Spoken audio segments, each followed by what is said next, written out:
Гледайте сега, збориме за економија, еве политика ставивме на страна. Прашав, кукав ќе биде вкупниот ефект од прогресивниот данок само по основ на личен доход. На тие од прилика 4-4,5 илјади. Министерот све ми одговори освен тоа. Не ми го... Ама тоа е политика сега. Ја конкретно прашав. Кукав е ефектот? Со цел и вас и на колегите пратеници да ви кажам дека нема ефект. Нема ефект. Ништо не правите. Ќе ги оданочите само овие што се успешни млади. Сега просек се вади од плата на чистачки и од плата на инженер во една компанија. На средина е средина. Статистиката е како беше она. Сарма. Еден јаде зелка, еден орис, еден месо, во просек сите јадат сарма. Така да немојте на тој основ. Не добив одговор. Зошто? Јас го знам одговор. Во принцип не поставувам прашања ако не го знам одговор. Сега, што сакам да ви кажам?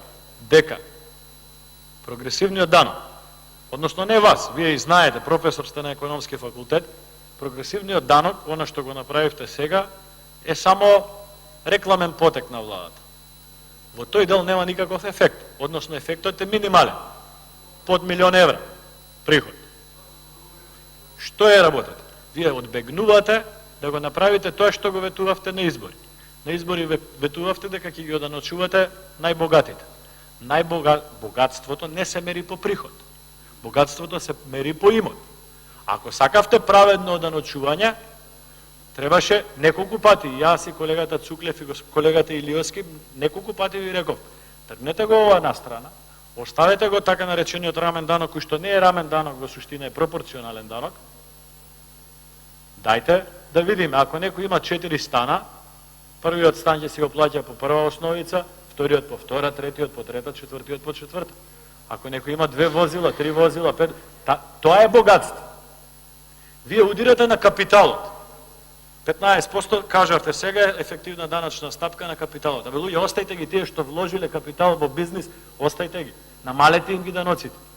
Најдете пари во неефикасноста на државата, не на владата, на државата. Имате 683 институции под буџет.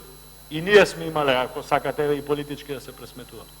Колку од тие институции трошат неефективно? Зошто мораше да се покачува данок? Кога имате трошоци, прво имате капитални расходи кои не ги трошите, второ имате непотребни трошоци. 683 институции има под буџет во држава. Да земете да го читате списокот, ќе се пукнете од смеење. За вчерашни новости ќе би.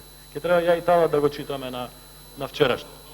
Затоа ви велам, направивте така наречена реформа во даночната сфера, која што не е реформа, е само маркетинг, а не ги решавате суштинските проблеми. Ова искористете го ако нешто ви од полза да размислите за овие теми. Стварно конструктивна ми е намерата. Благодарам, немам дополнително прашање.